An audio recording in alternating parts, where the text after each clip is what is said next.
78 Sports TV here. Salute to the mighty LDBC. Smash the like button, hit the subscribe, turn on your notification bell so you'll be notified when I drop a new video. And if you're digging the video, go ahead and share this joint. Shout out to Conor, Benn, and Chris Eubank Jr. putting on a very, very entertaining fight over there in the UK.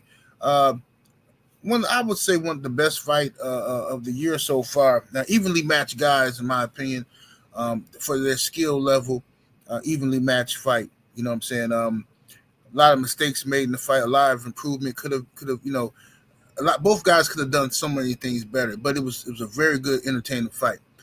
Chris Eubank got the victory. I thought he won the fight. I picked him to win. I thought he won the fight by a few rounds, but a good close fight. Now, Conor, Benn, post-fight reaction. Of course, he's upset. I understand that, and I do sympathize with him as a father myself and as a son. I sympathize with him because both guys were fighting for their family name. And I understand his disappointment. In his eyes, he's failed his father, failed his family name, but his father doesn't feel that way. You know what I'm saying? But the thing is this, and the reason why I'm doing this video is because Conor, Benn, and Eddie Hearn are up there making a lot of excuses that I don't agree with. Okay, it was a good fight. Just say, hey, man, I'm gonna come back. Shout out to Chris Eubank. He fought a great fight. I'm gonna come back stronger for the next fight, or I'm gonna go back down to 147 and maybe revisit the Eubank fight later in my career. Maybe when I move back up in weight, you know what I'm saying, or something like that. Keep it simple. But instead, they've turned the post-fight press conference into some funeral. Like, it's just the media's in there talking all sad and somber, and everyone's voice is low, like it was some tragedy that just happened or something. And it's just sad. And Eddie Hearn up there like shedding tears, and I'm like, what is this, bro? This is boxing, bro. Nobody passed away. It was a great fight.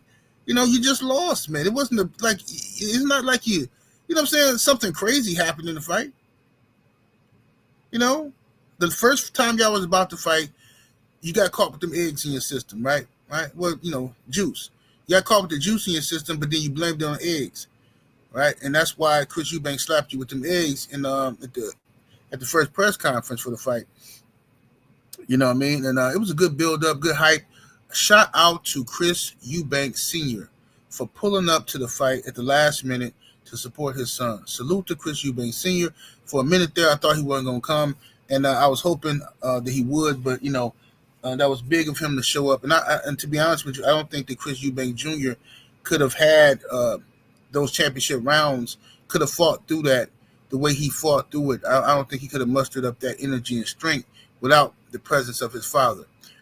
Like only a father can, you know, bring that kind of stuff out to me. I wouldn't say only a father, but sons have a different type of motivation when their fathers are there. You know what I'm saying? You know, I've never been a good basketball player my whole life. Now, I could play, but I was never like a good basketball player. I was never like the dude that you would pick first when you playing basketball. I want kids on my team. That was never that. You know what I'm saying?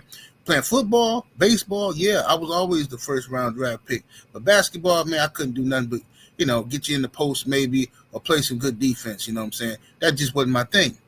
However, I'm never going to forget the day my father got the basketball, decided to go down to the park with me just to, you know, exercise and hoop.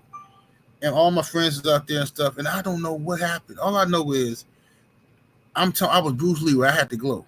I couldn't miss. I mean, I was now listen, I was like Allen Iverson on the court, you know what I'm saying?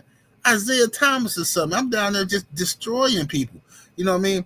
And my pops was like, yeah, son, you pretty good. You're a good basketball player. And I'm thinking in my head, that's the first time I ever hooped like that. But when your father's there, you have a different motivation, man. And I think that's what happened with Chris Eubank Jr. I think that's why he was able to muster up summon that type of energy, that type of warrior spirit at the last those championship rounds. Because I think those championship rounds are what really won him the fight. You know, I thought he won anyway, but, you know, I think that the judges were very impressed by those championship rounds because he was tired. Eubank Jr. was tired, man. He was leaning in, and, you know, and Benn was, it looked like Benn had him. And then Eubank would just start coming back. And he did something very smart that Eubank was doing too, was he was stealing the rounds. He was, and this is what more fighters should do.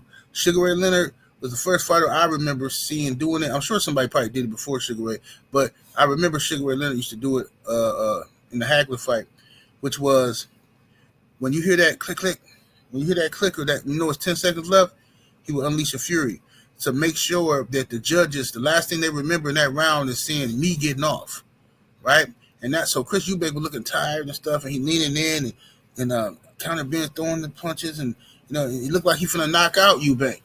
Then Eubank would look up at the clock and he'll time it, 10, 15 seconds left. Boom, he just started throwing off fury of combination punching, and I thought that played dividends and with the judges. You know what I'm saying? But yeah, man, good fight. Both guys fought well, nothing to be ashamed of. But Conor Benn got to stop. He got to stop this funeral type of activity now, acting like gosh, sure, 14 months off. I was 14 months off. Layoff has something to do with it. And then Eddie Hearn up there talking about Conor Benn's weight, talking about Chris Eubank was too. Oh, Chris Eubank. This fight was only dangerous because Conor Benn was moving up 2 weight classes and blah blah blah.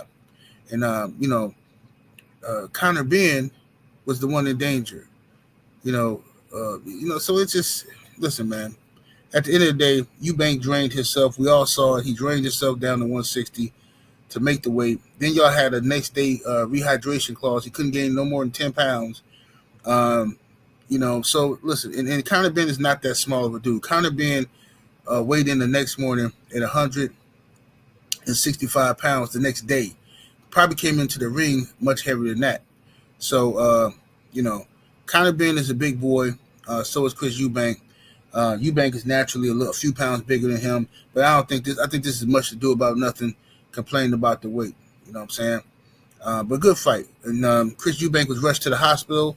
I'm told he was rushed to the hospital with possibly a broken jaw after the fight. So Conor Benn definitely landed some heat. He definitely landed some heat. You know what I'm saying? So this was a good scrap. Not mad at this fight at all. Make sure y'all subscribe to the page, share the video. And above all things, make sure you subscribe to my Patreon. That's patreon.com/78 Sports TV. Patreon.com/78 Sports TV. Make sure y'all come on through, get some of that good game.